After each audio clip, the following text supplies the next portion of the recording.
Tabu atau pantangan seputar pernikahan dan perkawinan dalam budaya Banjar. Kata yang identik dengan tabu dalam bahasa Banjar disebut dengan pamali. Sebagian orang menganggap pamali sebagai salah satu bentuk tahayul. Dalam budaya Banjar, konsep tabu semakna dengan kata pantangan yang merupakan suatu perbuatan yang terlarang, baik dalam hal perkataan, perbuatan, atau yang berhubungan dengan wujud fisik lainnya. Pada umumnya pantangan atau tabu tersebut terdapat pada kehidupan masyarakat yang masih tradisional, yang pada dasarnya kehidupan masyarakat tersebut sangat kuat dalam menjalankan adat istiadat yang diwariskan oleh leluhur masyarakat. Dan tidak menutup kemungkinan pemaknaan tabu tersebut masih terasa di era sekarang yang sudah dianggap modern. Konsep tabu dalam budaya Banjar bagaikan dua sisi dari mata uang, dapat dibedakan tapi tidak bisa dipisahkan. Pada satu sisi, pantangan mengandung tulah atau kesialan yang ditakuti kalau dikerjakan, sehingga anjurannya adalah jangan dilakukan. Sementara pada sisi yang lain, tabu dalam budaya Banjar juga mengandung maksud untuk mendapatkan tuah atau keberuntungan, sehingga anjurannya adalah jangan kada atau tidak dilakukan, artinya harus dilakukan. Tabu seputar pernikahan dan perkawinan dalam budaya Banjar. Pada prosesi acara pernikahan atau perkawinan, dalam budaya masyarakat tersebut, ada hal-hal yang menarik menurut adat, tradisi Banjar, yang dianggap tabu untuk dilakukan terkait masalah pernikahan, perkawinan. Tabu dalam artian jangan, pantang, dilakukan atau jangan kada, harus dilakukan, karena punya konsekuensi tertentu. Berikut akan diuraikan beberapa tradisi Banjar yang dianggap tabu seputar pernikahan dan perkawinan. Pertama, dalam tradisi Banjar ada anggapan agar jangan kawin bain-bain bersamaan dengan saudara, karena akan menyebabkan di antara pasangan tersebut nantinya ada yang tidak langgeng, tidak harmonis dalam menjalani perkawinannya. Bahkan ada kemungkinan sering terjadi pertengkaran hingga sampai kepada perceraian. Kedua, pantangan lainnya adalah jangan kada atau harus memberikan pelangkahan seandainya calon mempelai wanita yang kawin tersebut masih punya kakak perempuan yang belum kawin. Ini merupakan usaha untuk menghibur hati kakaknya karena telah didahului adiknya kawin, dan berharap agar prosesi perkawinan berjalan lancar dan terhindar dari hal yang tidak diinginkan. Ketiga, jangan kada atau harus memberikan amplop berisi uang atau kado saat menghadiri resepsi perkawinan. Tradisi ini dianggap sebagai simbol, tanda perhatian dan mempererat hubungan silaturahmi. Kada nyaman dilihat orang saat hadir ke undangan hanya dengan tangan kosong. Padahal substansi yang terpenting adalah doa yang dipanjatkan agar dalam berumah tangga mendapatkan ketenangan, sakinah mawadah warahmah. Keempat, pantangan berikutnya adalah jangan kada atau harus melakukan ritual mandi-mandi atau badudus. Hal ini dimaksudkan agar prosesi perkawinan dapat berjalan dengan lancar dan menghindari hal-hal yang tidak diinginkan.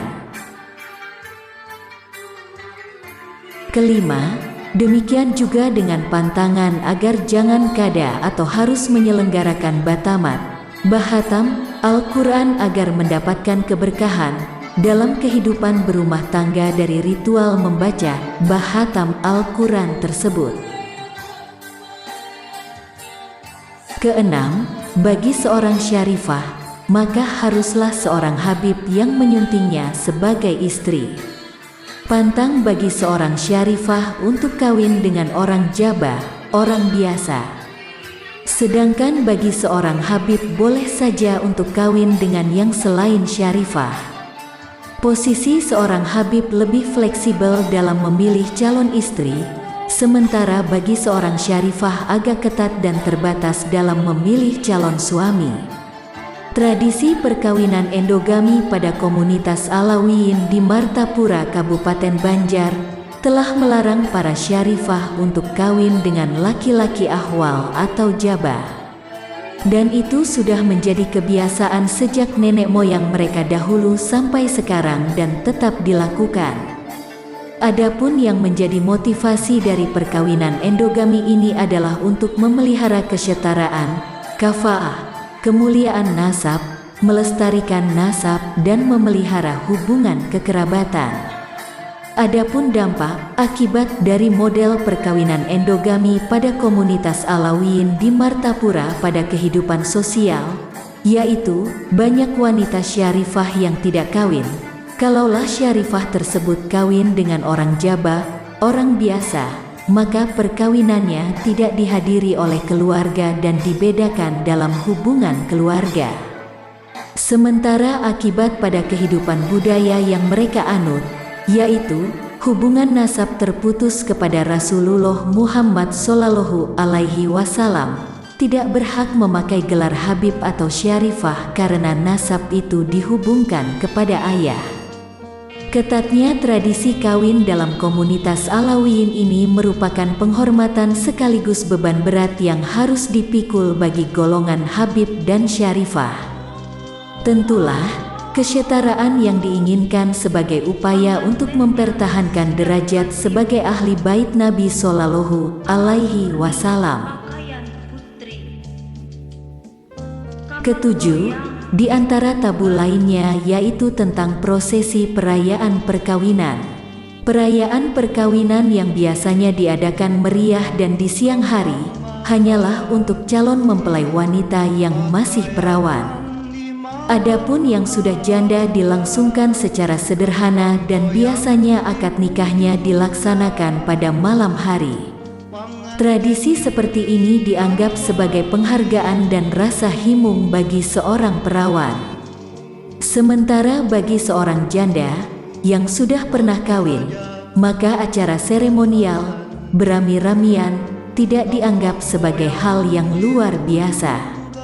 Sehingga, acara besalamatan, kecil-kecilan, sudah dipandang cukup sebagai sarana untuk melegalkan sebuah perkawinan.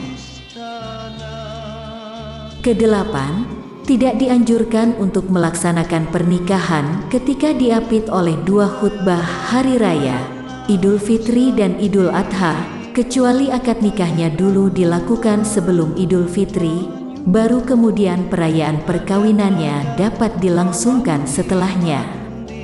Perkawinan yang seperti ini dianggap tidak akan langgeng. Kesembilan, untuk melangsungkan perkawinan biasanya menghitung hari baik atas dasar kesepakatan bersama. Dan tradisinya, kawin di bulan Safar tidak dianjurkan karena dianggap panasan. Panasan dalam istilah Banjar diartikan sering cekcok, bertengkar, saling marah, tidak akur dan yang sejenisnya. Kesepuluh, untuk kasus di Amuntai, maka perkawinan tidak mesti diadakan pada hari Ahad, Minggu, tapi lebih melihat pada aspek maslahatnya. Beda dengan di Banjarmasin yang biasanya dilangsungkan pada hari Ahad, karena hari tersebut dianggap sebagai hari libur. Walaupun terkadang arus lalu lintas jadi macet, karena banyak yang berbarengan waktunya melangsungkan perkawinan.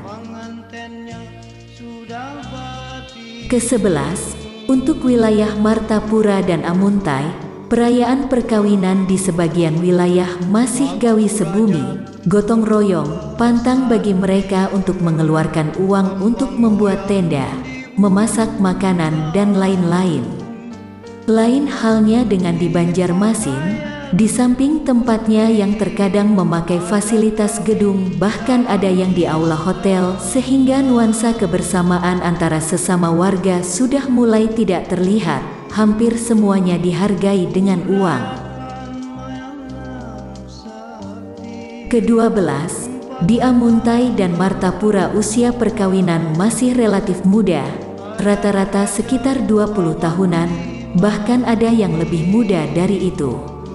Sementara di Banjarmasin, kondisinya agak berbeda, rata-rata usia perkawinan di atas 20 tahunan.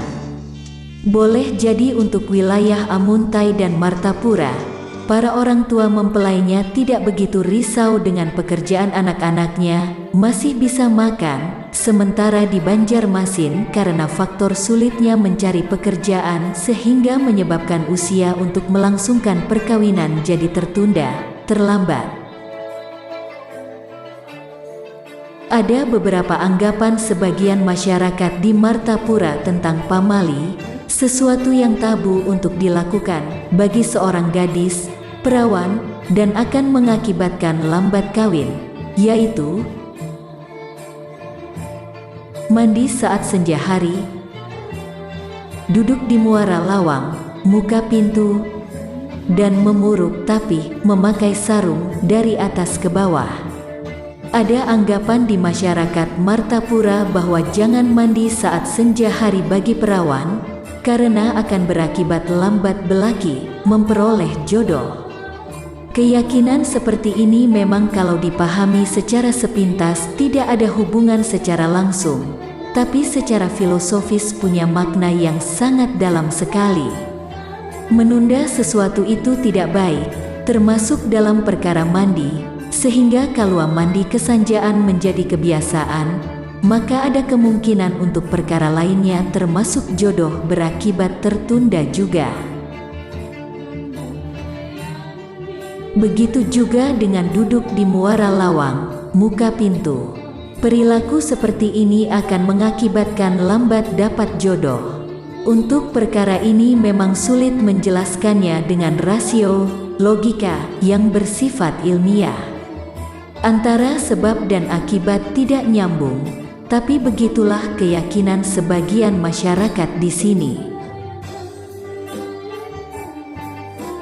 Di sebagian masyarakat Banjar ada anggapan bahwa memuruk, memakai, tapi sarung dari atas ke bawah itu menyebabkan lambat belaki.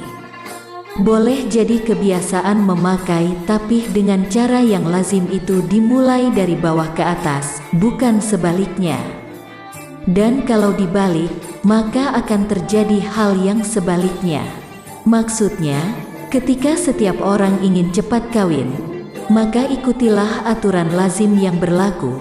Kalau dibalik, maka berarti akan lambat, lawan dari cepat kawin. Di samping itu, ada teori yang mengajarkan supaya cepat kawin, yaitu anjurannya agar jangan terlalu memilih, selektif, dan jangan terlalu penyupan, pemalu. Memilih calon mantu yang terbaik pada masa dulu tidak begitu banyak kriteria yang diidamkan oleh para mertua, cukup bisa mengaji dan rajin sholat sebagai simbol ketaatan dalam beragama. Sementara zaman sekarang orientasinya sudah mulai bergeser pada masalah pekerjaan dan ekonomi. Pengaruh budaya materialistis tidak bisa dilepaskan dari budaya Banjar, tapi seyogyanya kriteria agama tetap menjadi prioritas utama dan di atas segalanya. Memperhatikan dan mempertimbangkan segalanya sangatlah bijaksana sebelum mengambil sebuah keputusan untuk kebaikan masa depan keluarga. Demikianlah tabu seputar pernikahan dan perkawinan dalam budaya Banjar. Semoga menjadi tambahan wawasan kita dalam melestarikan budaya Banjar. Tulisan ini diambil dari disertasi Rahmat Solihin, Tabu dalam Budaya Banjar, Analisis Pendidikan Islam, Universitas Islam Negeri Antasari Banjarmasin.